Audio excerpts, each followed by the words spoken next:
சின்னத்துல வாக்களிச்சு மிகப்பெரிய வாக்கு வித்தியாசத்தில் ஜெயிக்க வைக்க போறீங்கன்னு முடிவு பண்ணிட்டீங்க. அதாவது தாய்மார்கள் எவ்வளவு பேர் வந்திருக்கீங்கன்னா தாய்மார்கள் முடிவு பண்ணிட்டா யாரையுமே மாற்ற முடியாது. கரெக்டா? நீங்க முடிவு பண்ணிட்டீங்க. 2019 மக்களவை தேர்தலில் நம்முடைய கழக கூட்டணி வேட்பாளர் உங்களுடைய நாடாளுமன்ற வேட்பாளர் அண்ணன் திரு மாணிக் தாகூர் அவர்களை திரு அழகர்சாமியை விட 1,55,000 வாக்கு வித்தியாசத்தில் அவர் ஜெயிக்க வச்சிருக்கீங்க.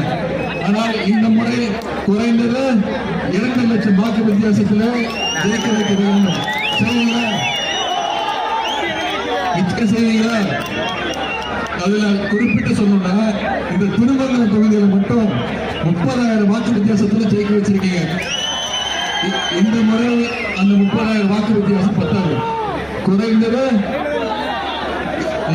சொல்லிட்டு போயிடுறாங்க. செஞ்சுறீங்களா? நிச்சயம் செய்வீங்களா? குறைந்தது 50,000 வாக்கு வித்தியாசத்துல ஜெயிக்க வைக்கணும்.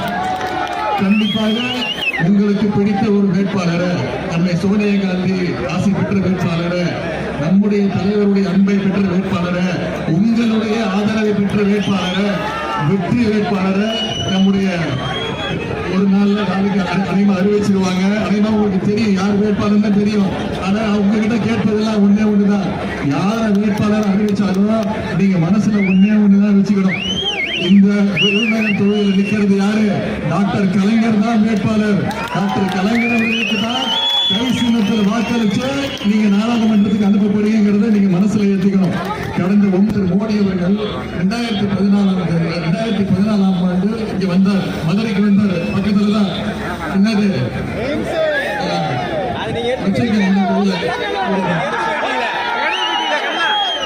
அடிக்கல் நாட்டுக்கு போனாரு. ஒரே கல்லு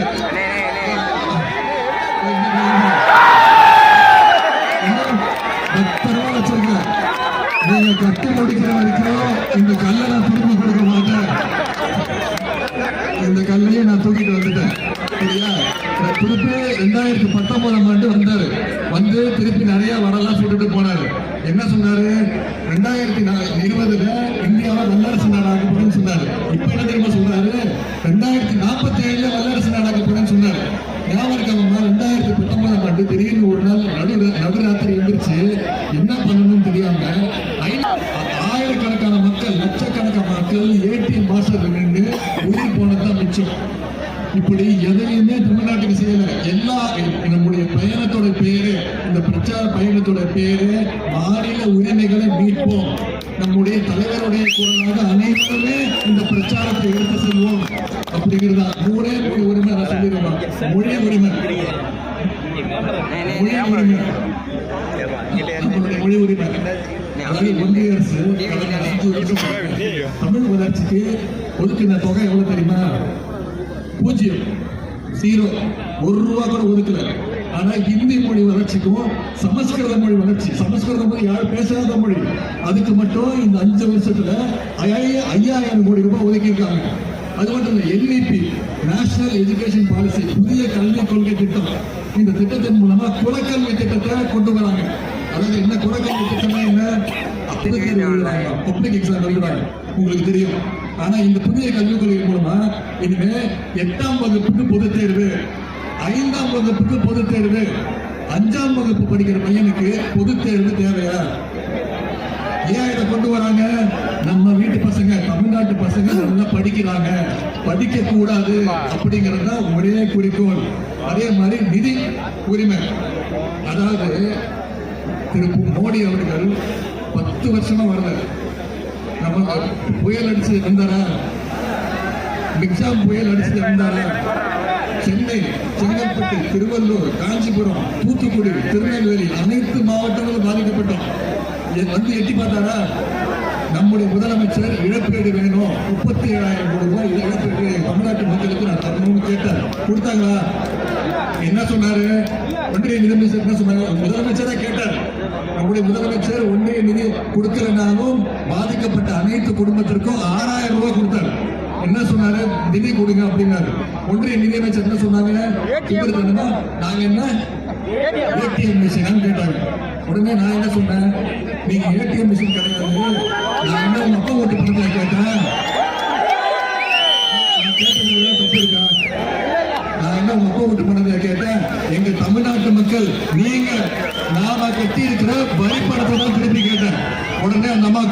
நடந்துச்சு. டெல்லியில ஒரு பிரஸ் மீட் பத்திரிகையாளர் சந்திப்பு நடத்தி கிட்டத்தட்ட அரை மணி நேரம் எனக்கு பாடம்.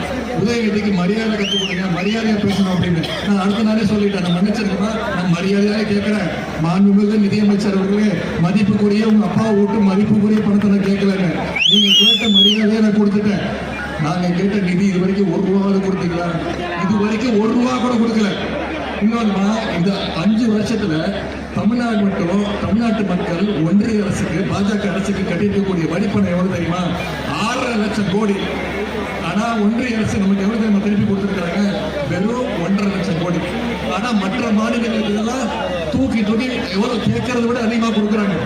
நாம ஒன்றிய அரசுக்கு ஒவ்வொருத்தரும் ஒவ்வொரு தமிழரும் நாம கொடுக்கிற ₹1 நாம கொடுக்கறது ₹1, வெளியே கட்டுறது ₹1. ஆனா அவங்க நம்மளுக்கு எவ்வளவு திருப்பி தராங்க? வெறும் 28 காசு. இது வரைக்கும் மிக்ஜாம் புயலுக்கு இது வரைக்கும் ₹1 கூட காசு கொடுக்கல. ஆனா நம்முடைய தலைவர் கொடுக்கிறார். அதே மாதிரி நிதி உரிமை, கல்வி உரிமை, நீட்டை கொண்டு வந்தாங்க. உங்களுக்கு தெரியும், இந்தியா முழுக்க நீட் வந்துருச்சு. ஆனா தமிழ்நாட்டுக்குள்ள நீட்டை நம்ம விடவே இல்லை, நுழைய விடல. அந்த அம்மா இறந்த பிறகு இந்த அடிமை கூட்டம் பாஜகவுக்கு பயந்து இந்த நீட் தேர்வு உள்ள நுழைச்சாங்க. அரியலூர் மாவட்டத்தில் ஆரம்பிச்சது. அந்த குழந்தையோட பேரு அனிதா. 1200க்கு 1176 மார்க் வாங்கிச்சுனாங்க. உச்ச நீதிமன்றம் வரைக்கும் போய் போராடி பார்த்துச்சு. விலக்கு கொடுக்கிறோம் அந்த பொண்ணு கடைசியில் தற்கொலை பண்ணிடுச்சு. அதன் பிறகு அனிதாவோட நிக்கிற இந்த 8 வருஷத்துல மட்டும் 22 குழந்தைங்க இருக்கிறாங்க. வெறும் நீட் தேர்வுக்கு பயந்து. இந்த வருஷம் போன வருஷம் சென்னையை சேர்ந்த ஜெகதீசன் ஒரு பையன், அவனும் நீட் தேர்வுக்கு பயந்து தற்கொலை பண்ணிட்டான். அடுத்த நாள் ஜெகதீசன் இறந்து 21 வீட்டு குழந்தைகளுக்கு நான் தான் போனேன். அவங்க வீட்டு குழந்தைகள் துக்கத்துக்கு நான் தான் போய் விசாரிச்சேன். அடுத்த நாள் ஜெகதீஷ் அறிக்கையில, தேர்தல் அறிக்கையில உங்களுக்கு நம்பிக்கை இருக்கா இல்லையா? முத்தமிழர் கலைஞர் சொல்லுவார், தேர்தல் அறிக்கை வெளியிட்டு சொல்லுவார், சொல்வதை செய்வோம் செய்வதை சொல்வோம்னு செஞ்சு காட்டினவர் கலைஞர் அவர்கள். நம்முடைய தலைவர் அவர்கள் தேர்தல் அறிக்கையில சொன்னதை செஞ்சிருக்காரா இல்லையா? தேர்தல் அறிக்கையில சொன்னார், மகளிர் வந்தோடனே என்ன சொன்னாரு? பெண்களுக்கு கட்டணம் இல்லா பேருந்து வசதி கட்டணம் செய்து தரப்படும் சொன்னாரா இல்லையா? பிங்க் பஸ், இப்ப மகளிர் எல்லாருமே சொல்றாங்க, தலைவரோட பேர் சொல்லி ஸ்டாலின் பஸ் கூப்பிடுறாங்க. கிட்டத்தட்ட 454 கோடி பயணங்கள் பெண்கள் மேற்கொண்டிருக்கிறாங்க. ஒவ்வொரு மகளிரும் அந்த திட்டத்தின் மூலமா மாசம் ₹900 சேமிக்கிறாங்க. அதன் பிறகு 1ஆம் வகுப்பிலிருந்து 5ஆம் வகுப்பு மாதிரி புதுமை பெண் அப்படின்னு திட்டம். பெண்கள் வீட்டில் இருக்கக்கூடாது, வெளில வரணும், பெண்கள் வீட்டை விட்டு வெளில வரணும், படிக்கணும். ஸ்கூல் படிச்சா மட்டும் பத்தாது, கல்லூரி படிக்கணும், காலேஜில் சேரணும்னு பெண்கள் அரசு பள்ளியில படிச்சு காலேஜுக்கு போய் படிச்சா, அது தனியார் கல்லூரியா இருந்தாலும் அவங்களுக்கு கல்வி ஊக்கத்தொகை எவ்வளவு? மாசம் ₹1000 புதுமை பெண் திட்டம். இப்போ பெண்கள் கல்லூரியில் அதிகமா சேர ஆரம்பிச்சுட்டாங்க, பதிவு பண்ண ஆரம்பிச்சிட்டாங்க. இப்ப தலைவர் என்ன முடிவு பண்ணிட்டாரு? பெண்களுக்கு மட்டும் கிடையாது, ஆண்களுக்கு சேர்த்து அப்படின்னு, அதாவது தமிழ் புதல்வன் திட்டம் அப்படின்னு சொல்லிட்டாங்க. இவ்வளவு சொல்றேன். ஒன்றிய பாஜக அரசு நம்மள சொல்றாங்க, நம்மள குறை சொல்றாங்க, குடும்ப கட்சி திமுக ஆட்சிக்கு வந்ததுக்கு அப்புறம் வாழ்றது கலைஞர் குடும்பம் தான் அப்படின்னு. ஆமா, நான் சொல்றேன், வாழ்றது கலைஞர் குடும்பம் தான். இந்த ஒட்டுமொத்த தமிழ்நாடுமே கலைஞருடைய குடும்பம் தான். இந்த ஒன்றிய பாஜக அரசு கடந்த 10 ஆண்டு பண்ண ஊழல நான் சொல்லல. சிஏஜின்னு ஒரு கமிட்டி இருக்குமா, controller audit general of India, தணிக்கை குழு. அதாவது ஒன்றிய அரசு மாநில அரசு செய்கின்ற வரவு செலவு கணக்குகளை தணிக்கை பண்றது, ஆடிட் பண்றது. செலவு கணக்கு காட்டுறீங்க, இந்த செலவு கணக்கு அந்த மாதிரி வேலை செஞ்சிருக்கீங்களா அப்படின்னு தணிக்கை குழு. அவங்க புட்டு வச்சுட்டாங்க. கடந்த 10 வருஷத்துல ஒன்றிய அரசு செஞ்ச செலவுல 7.5 லட்சம் கோடி ரூபாய்க்கு பணத்தை காணும், கணக்கு இல்ல. துவாரகா சாலைன்னு ஒரு திட்டம், 1 கிலோமீட்டர் ரோடு போடுவதற்கு ஒன்றிய பாஜக அரசு எவ்வளவு செலவு செஞ்சிருக்கு? 280 கோடி. 1 கிலோமீட்டர் ரோடு போடுவதற்கு 280 கோடி. அதே மாதிரி ஆயுஷ்மான் பாரத் அப்படின்னு ஒரு திட்டம், மெடிக்கல் இன்சூரன்ஸ் காப்பீடு திட்டம், மருத்துவ காப்பீடு திட்டம். இறந்து போன 88,000 பேருக்கு ஒரே போன் நம்பர்ல இருந்து 88,000 பேருக்கு இறந்து போனவங்களுக்கு மருத்துவ காப்பீடு திட்டம் பண்ணிருக்காங்க. இதையெல்லாம் தான் நம்முடைய தலைவர் தட்டி கேட்கிறார். இந்த உரிமைகள் எல்லாம் கிடைக்கணும்னா, இந்த உரிமைகள் எல்லாம் நம்ம மீட்டெடுக்கணும்னா, தமிழ்நாட்டு மக்களோட உரிமைகளை மீட்டெடுக்கணும்னா அதற்கு சிறந்த தேதி ஏப்ரல் 19ஆம் தேதி வாக்குச்சாவடிக்கு போய் நீங்க கை சின்னத்துல வாக்களிச்சு மிகப்பெரிய வெற்றியை தேடி தருவீங்களா? வருகிற ஜூன் 3ஆம் தேதி டாக்டர் கலைஞருடைய 100வது பிறந்த நாள். ஜூன் 4ஆம் தேதி வாக்கு எண்ணிக்கை. கலைஞருக்கு நாம் கொடுக்கக்கூடிய உண்மையான ஆத்மார்த்தமான உண்மையான பரிசு என்ன? அனைத்து தொகுதியிலும் 39+1 தமிழ்நாடு பிளஸ் புதுச்சேரி 40க்கு 40 ஜெயிச்சா மட்டும்தான் கலைஞருக்கு நாம கொடுக்கக்கூடிய உண்மையான பிறந்த நாள் பரிசு. அதை செய்வீங்களா? உங்களை எல்லாம் அன்போடு கேட்கிறேன், பண்போடு கேட்கிறேன், பாசத்தோடு கேட்கிறேன், உரிமையோடு கேட்கிறேன், உங்கள் வீட்டு பிள்ளையாக இருந்து கேட்கிறேன். இன்னும் பெருமையா சொல்லணும்னா தலைவருடைய மகனாக இருந்து கேட்கிறேன். இன்னும் பெருமையா பூரிப்பா சொல்லணும்னா முத்தமிழ் டாக்டர் கலைஞருடைய பேரனாக இருந்து கேட்கிறேன். கை சின்னத்தில் வாக்களிச்சு மிகப்பெரிய வெற்றியை தேடி தந்து நம்முடைய இந்தியாவை காப்பாற்றணும்னா நம்முடைய தலைவர் யார ஒன்றிய பிரதமரா தேர்ந்தெடுக்கிறாங்களோ, நீங்க தமிழ்நாட்டு மக்கள் நீங்க யார பிரதமரா தேர்ந்தெடுக்கிறீங்களோ அவங்களை உட்கார வைக்கிறது தான் நம்முடைய அடுத்த வேலை. அடுத்த 23 நாள் 24 நாள் தான் இருக்கு. நான் இன்னைக்கு பேசிட்டு போயிடுவேன். அடுத்த தொகுதிக்கு போறேன், அடுத்த தேனி தொகுதிக்கு போறேன். அடுத்த 23 நாள் பிரச்சாரம் தான். கண்டிப்பா தலைவர் அடுத்த இன்னொரு 4 நாள் வருவார், உங்களை எல்லாம் சந்திப்பார். அவரும் பிரச்சாரத்தை முடிச்சுட்டு போயிடுவார்.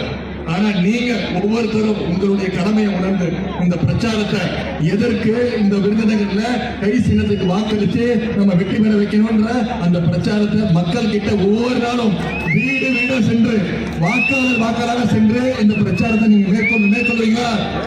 நம்பலாமா? எனவே தயவு செய்து இந்த சிறப்பான வரவேற்பை அளித்த உங்க அத்தனை பேருக்கு நன்றி.